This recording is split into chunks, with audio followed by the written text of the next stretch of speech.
Well, a whole lot of news in the last 36 hours on this story, a story that I started reporting last week. So let's hang with me, folks, because I can walk you through everything that happened in this completely mismanaged situation from start to finish regarding the sailors of the USS Theodore Roosevelt and the outbreak of coronavirus and the hubris of leadership, the hubris of power. All right, that's really what happened here. The hubris of power. And it is Holy Week, right? It is Holy Week. And in Holy Week, we learn about who? We learn about Christ, we learn about the resurrection, but we also learn about the Pharisees. We also learn about the Pharisees and Pharisaic thinking. All right, this is human nature. This is an issue that goes beyond politics, that goes beyond religion. It has to do with human nature, Pharisaic thinking. All right, ruling by the letter of the law and not the spirit of the law. Okay, we're going to talk about this and we're going to break it down because this is a story that I've covered more than any correspondent in Washington, D.C. And I also have, as I mentioned from the very start, a perspective on having served in Guam, having been a Navy officer,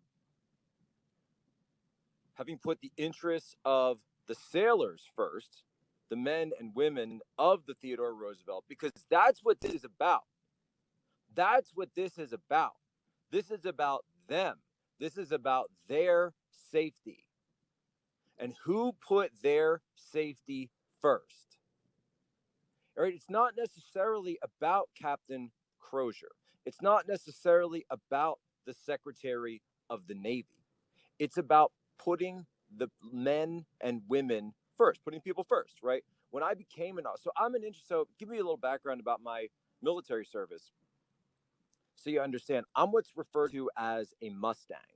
And what is a Mustang? A Mustang is a type of officer that started as enlisted and then later became a commissioned officer.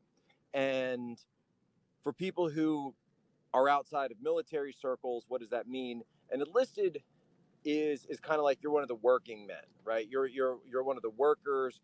You're one of the people that's there. You're swinging a wrench. I didn't swing a wrench, but I'm using a visual metaphor. Whereas an officer is kind of more like a leader or a manager, if you think of it that way. Now you're at the management level. So that's sort of the difference. And there's foreman too. That's like E7 and above, but that's still enlisted anyway. The issue here is as follows.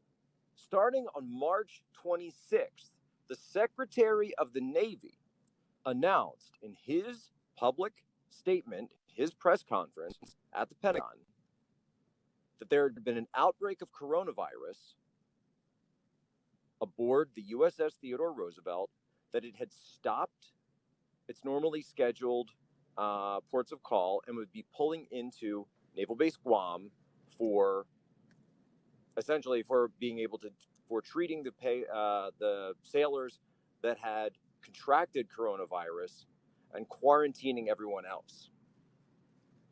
Captain Crozier, a few days later, wrote a letter requesting improved quarantine facilities and improved quarantine conditions because he pointed out in his letter that they were rapidly running into the risk of the Theodore Roosevelt becoming a plague ship. And if you know anything about history of the Middle Ages, history of Asia, you understand plague ship is not something that you want to be on because you essentially aren't going to get off of that. You don't want to be a plague ship. A plague ship. But then the letter became public. We still don't know how the letter became public. But the Secretary of the Navy blamed Captain Crozier for it and then lied. I want to be very clear about this. He lied.